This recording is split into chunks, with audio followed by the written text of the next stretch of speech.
Just about 45 minutes ago, President Trump unveiled his plan for new tariffs on imported goods, branding this Liberation Day. The president says the reciprocal tariffs are equivalent to half of what other nations charge the U.S. Trump pledged a minimum 10% barrier on all trade partners, but some nations will be charged rates up to 49%. That particular rate is for Cambodia. Vietnam will be charged 46%. China, 34%, India, 26%, and the European Union, 20%. As for specific industries, the president says a 25% tariff on foreign-made automobile and automobile parts will go into effect at midnight. We will pry open foreign markets and break down foreign trade barriers, and ultimately more production at home will mean stronger competition and lower prices for consumers. This will be indeed the golden age of America. It's coming back. Well, the president promised that factory jobs will return to the United States as a result of these tariffs, but his policies risk a sudden economic slowdown. Gordon Severson joins us with more on how local auto dealerships and buyers are responding. Gordon? Yeah, business owners say the auto industry is more global than the average consumer might realize. Even the American vehicles have hundreds of parts that are made in other countries. So whatever car or truck you drive, you could see higher prices in the coming months. From new cars to repair shops, business owners are getting ready for tariffs. How much is it, talked about here in the shop from day to day?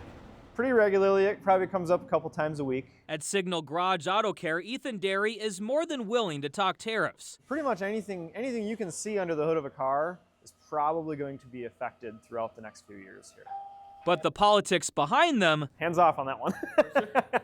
he'd rather stick with the parts and where they come from. Hoses and belts, alternators, a lot of alternators come from Mexico. He says the biggest impact could be on brakes and tires because most aren't made in the U.S. I wouldn't be surprised to see batteries be involved in a big way. And it's not just the parts. Microfiber towels that we use all the time. It's everything they use to get the job done. That is made in China. Many analysts are also projecting the tariffs could add thousands of dollars to the average new vehicle. That's why many dealerships like the Walser Automotive Group are running promotions, encouraging customers to buy now to beat the price hikes. Many of the automakers are also seeing a bump in sales. General Motors reported a 17% increase in sales last quarter. Kia saw 11%, Hyundai saw 10%. Some in the industry are calling this the Trump bump before the tariffs.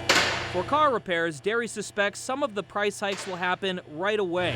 Others will happen later this year. So if you want to save money, he recommends getting your vehicle inspected as soon as possible. That allows you to make a plan, right? So if you can go into a shop and they tell you, hey, you're going to need brakes in 6 months, well, maybe you get brakes in 2 months instead of 6. Another impact we might see is fewer options when it comes to car parts, especially for the low-cost generic parts. Business owners say those parts are usually cheaper because they're made in countries with lower wages. And if those countries are hit by the higher tariffs, some auto suppliers may decide to drop them because they're no longer the cheaper option.